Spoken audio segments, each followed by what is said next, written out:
Donc, je suis Cécile Lasserre, conseillère économique à la Chambre de métier de l'artisanat du Tarn.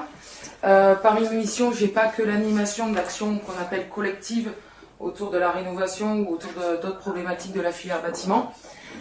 J'ai aussi une mission de base d'accompagnement de création, reprise d'entreprises comme les conseillers éco. Et c'est vrai que le Tarn, on a un peu effectivement cette spécificité qui n'est pas valable pour toutes les chambres de métier. Et c'est vrai que historiquement, dans le Tarn, on a un conseiller économique filière bâtiment et filière alimentaire. Et ce qui explique peut-être pourquoi on a répondu favorablement et qu'on suit aussi les territoires, hein, qu'on participe aux OPA, qu'on est présent sur toutes les actions en direction de l'habitat et qu'on a répondu favorablement à la demande du pôle territorial albigeois pour mobiliser les professionnels sur le groupement d'entreprises et afin de constituer une offre globale en rénovation énergétique. Donc du coup voilà, c'est une expérimentation plateforme REHAB où la CMA est partenaire sur la structuration de cette offre globale sur le marché de la rénovation énergétique. Donc l'objectif, c'était de permettre de l'émergence d'offres globales en rénovation énergétique performante, visible et qualitative sur le territoire, maintenir un positionnement des entreprises artisanales sur le marché de la rénovation et accéder à de nouveaux marchés, particulièrement celui de la rénovation énergétique, et augmenter les compétences des entreprises artisanales en matière de performance énergétique afin de garantir des résultats aux particuliers. Donc pourquoi effectivement constituer un groupement? C'est vrai que pour nous, l'approche économique en tant que conseiller éco dans une chambre de métier, c'est primordial. Voilà. Donc c'était de nécessité aussi. Il a fallu effectivement trouver des arguments pour convaincre. Constituer un groupement, à quoi ça peut servir pour des entreprises et aussi pour le particulier. C'était de faire montrer aussi cette nécessité de passer à d'une approche, on va dire, par corps de métier à une approche globale. Parce que le maître d'ouvrage aussi avait cette demande-là, d'avoir un interlocuteur unique pour des travaux un peu globaux, avoir des délais et des coûts maîtrisés, et également une démarche de qualité. Donc ça, c'était les leitmotivs du maître d'ouvrage. Et pour les entreprises, c'est s'adapter effectivement à cette demande, accéder à de nouveaux marchés, diversifier son offre de services, mutualiser les moyens, puisque ce qu'on ne peut pas faire peut-être tout seul, on peut le faire à plusieurs et accéder aussi à des marchés de manière mutualisée. Mutualiser aussi des compétences, notamment administratives. Livrer une rénovation de qualité à haute performance et maîtriser des coûts pour une meilleure efficacité étant passé sur le chantier. Ça, c'est évidemment pour les entreprises une montée aussi en compétences. C'est un des intérêts pour eux.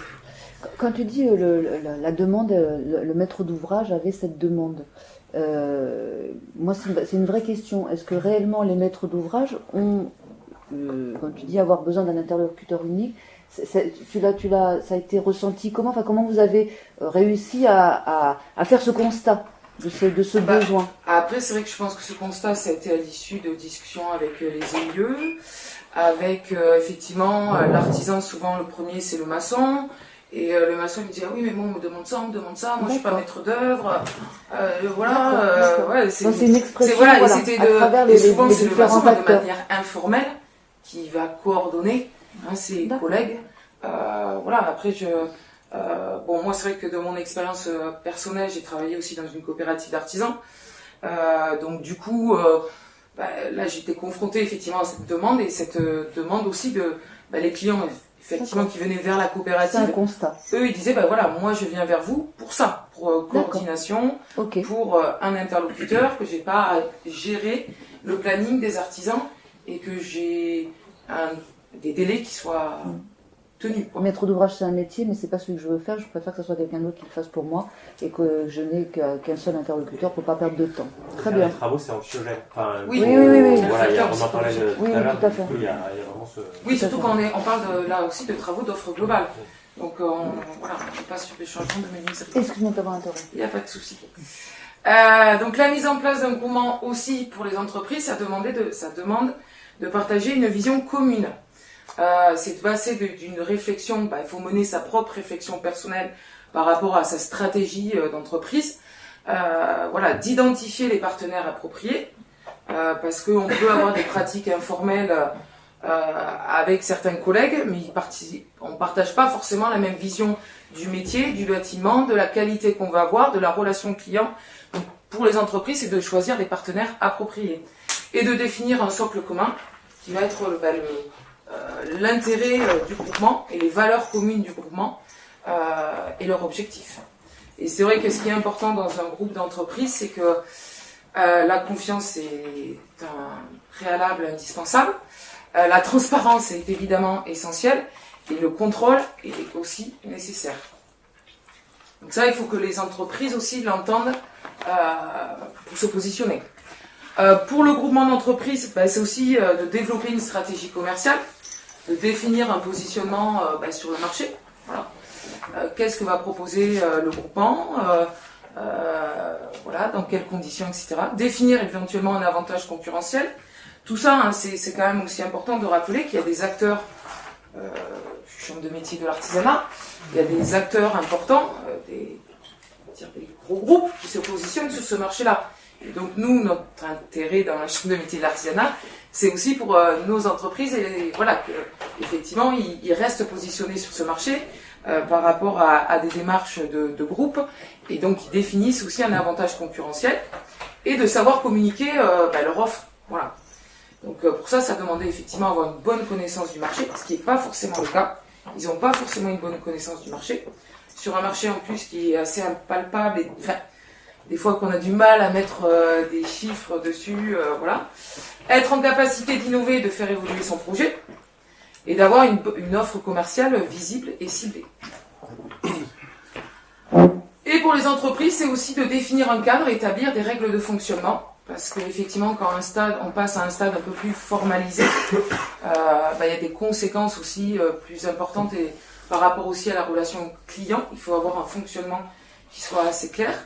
Donc c'est de choisir aussi son modèle économique pour le groupement, d'établir une gouvernance, qui on va décider, est-ce qu'il y a un coordinateur chantier, est-ce qu'il y a, est-ce qu'on nomme un référent technique au sein du groupe, il a quel rôle, Et assurer le pilotage et l'animation du groupe, ça c'est important.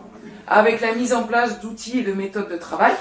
Donc c'est vrai que c'est de passer un peu de pratique informelle à quelque chose de plus formalisé. Voilà. Ce qui n'est pas facile des fois avec des TPE, avec des petites entreprises.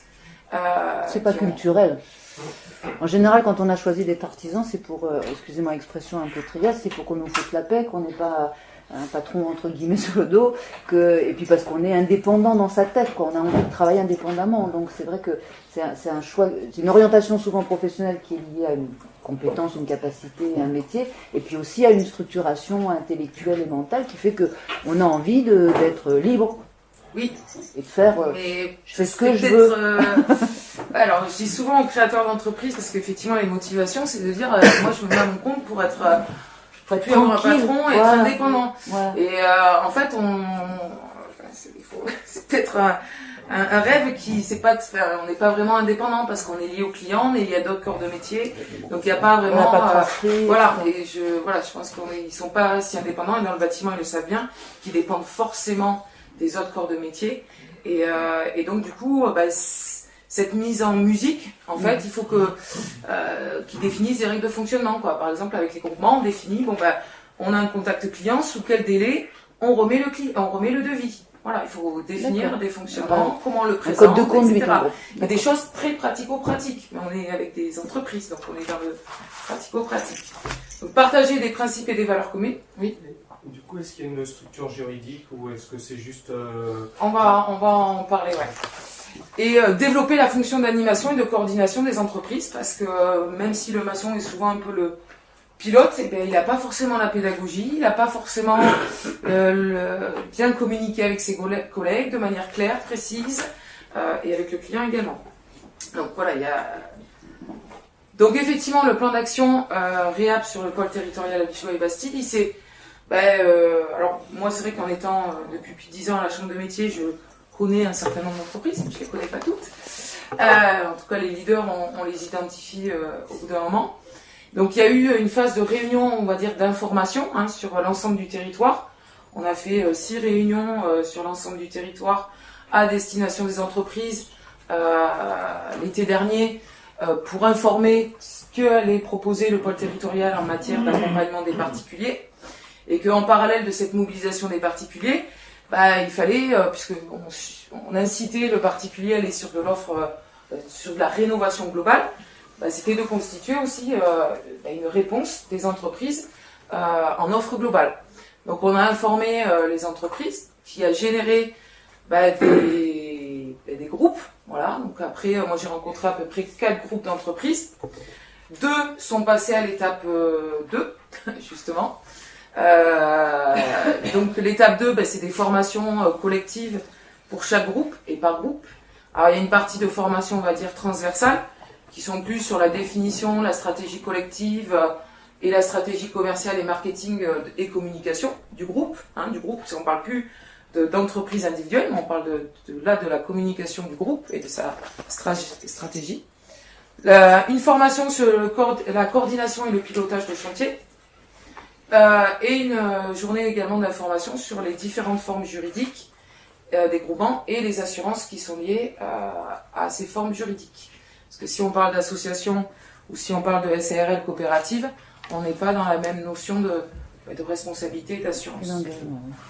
Donc du coup, les entreprises, ils ont signé une convention de formation et d'accompagnement avec nous, la Chambre de métier.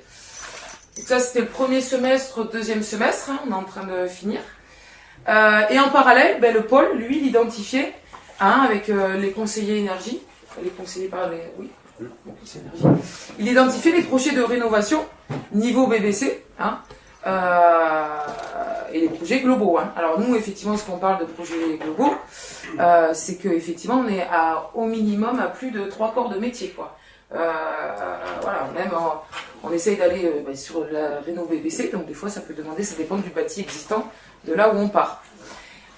Donc ça c'était les formations transversales, et ensuite il y avait une formation, des formations techniques, puisque nous à la Chambre de métier, on va avoir bientôt les plateaux Praxibat, ventilation et parois opaques. Donc du coup c'était aussi la volonté de les faire. Alors Praxibat, je ne sais pas si vous connaissez. C'est ce que j'avais posé, ça vous parle. C'est alors pour être RGE, les artisans ils suivent les modules FIBAT. Voilà. Et Praxibat, c'est la déclinaison, on va dire, de FIBAT, mais en plateau technique. Donc c'est l'apprentissage par le geste, puisqu'effectivement ils ont compris que, comme le disait Vincent, voilà, les artisans pour apprendre, c'est pas en les mettant dans une salle et en leur faisant faire des calculs que ils apprennent les bonnes pratiques chantier. Donc là c'est vraiment de l'apprentissage par le geste. Praxibat, donc du coup sur la thématique ventilation et parois opaques de l'enveloppe et l'étanchéité de l'enveloppe.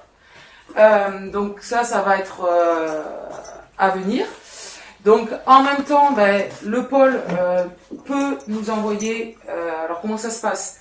Olivier, l'ambassadeur, quand il a des projets globaux, il dit à la personne, quand il leur présente le diagnostic, parce qu'il y a un petit dialogie qui est réalisé par le conseiller énergie.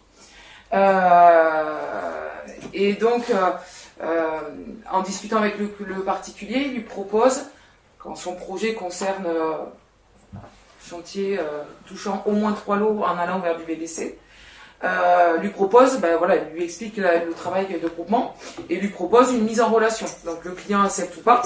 Moi ensuite je contacte le client pour lui informer de qu'est-ce que c'est cette expérimentation de groupement et quelle est la démarche, et qu'ensuite les groupements vont prendre contact avec lui, avec le client s'il le souhaite. Donc ensuite le groupement s'organise, et là on est en train de définir un peu les modalités justement d'organisation, comment se passe la première visite, justement le chemin de travaux dont on parlait tout à l'heure Vincent, comment